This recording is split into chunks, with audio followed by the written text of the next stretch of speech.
Et si tout ce qu'on nous apprend sur la concurrence, sur l'innovation était en fait faux? C'est le pari un peu fou de Peter Thiel dans son livre culte De 0 à 1. Dans cette analyse, on va plonger dans sa philosophie, une philosophie qui va à contre-courant de pas mal d'idées reçues et qui nous propose ni plus ni moins que de construire le futur. Alors, pour bien rentrer dans la tête de Thiel, il faut commencer par sa question fétiche, celle qu'il posait en entretien d'embauche. Quelle vérité importante est-ce que très peu de gens partagent? La réponse, selon lui, elle ne se trouve jamais dans le consensus, mais au contraire dans une vision unique, presque solitaire du monde. C'est de là que part toute véritable innovation. Ici, on touche au cœur du réacteur de sa pensée. Pour Thiel, il y a deux manières de progresser. La première, c'est ce qu'il appelle de 1 à n. En gros, c'est la mondialisation. On prend un truc qui marche et on le copie partout. C'est du progrès, oui, mais c'est du progrès extensif. Le vrai changement, le grand saut, c'est de passer de 0 à 1.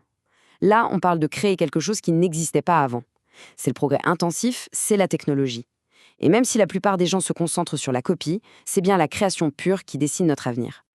Bon, maintenant attaquons un des plus grands dogmes que Thiel veut absolument démolir, cette idée que la concurrence, c'est sain, c'est bien, c'est nécessaire. Pour lui, c'est tout l'inverse. Se battre, c'est pour les perdants.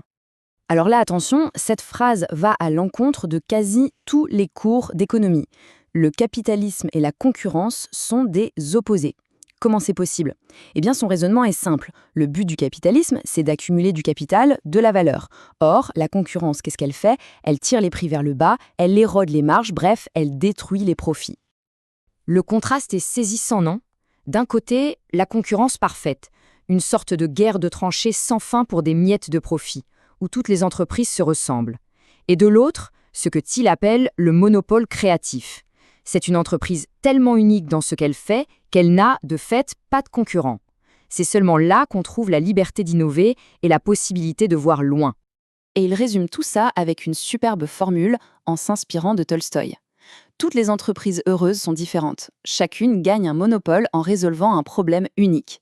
Toutes les entreprises qui ont échoué sont identiques. Elles n'ont pas réussi à échapper à la concurrence.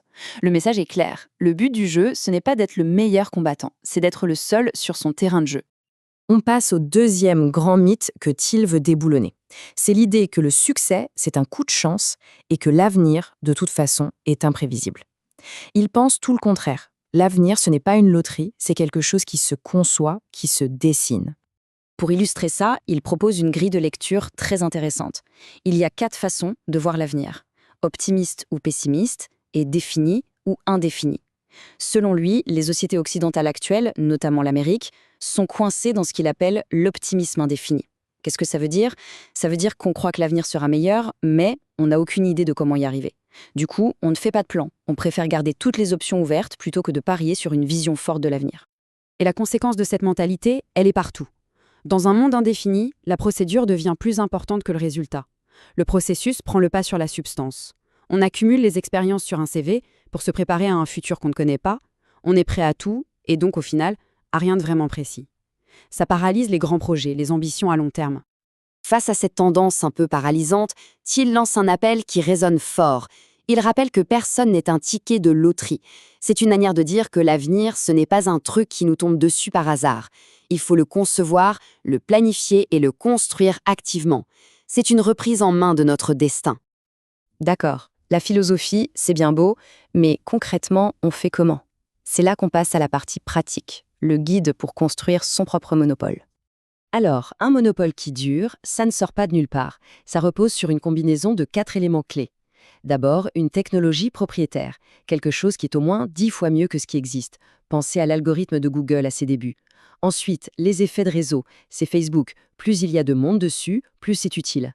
Troisièmement, les économies d'échelle, qui permettent à un géant comme Amazon de devenir plus fort à mesure qu'il grandit. Et enfin, une image de marque en béton, comme celle d'Apple, qui est presque une religion en soi. Et le mode d'emploi pour y arriver est, là encore, à contre-courant.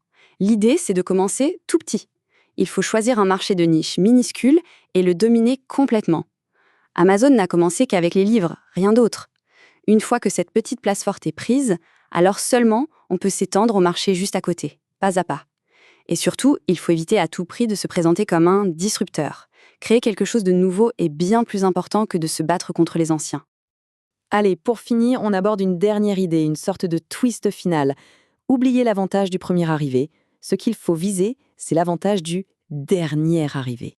Arriver le premier sur un marché, ce n'est qu'une tactique, ce n'est pas le but final. Très souvent, le pionnier se fait dépasser par celui qui arrive après et qui fait mieux. Le vrai Graal, c'est d'être le dernier arrivant, c'est-à-dire l'entreprise qui apporte la dernière innovation majeure sur un marché, celle qui clôture le débat et qui peut ensuite profiter de sa position dominante pendant des années, voire des décennies. La vraie victoire, c'est ça. Pour conclure, toute la pensée de Peter Thiel nous ramène à une question fondamentale, un choix qu'on doit tous faire. Est-ce qu'on veut construire l'avenir en ajoutant une nouvelle copie de ce qui existe déjà, en passant simplement de 1 à n? Ou est-ce qu'on ose créer quelque chose de vraiment nouveau et faire ce grand saut de 0 à 1? C'est la question qui devrait guider toute personne qui a l'ambition de changer le monde.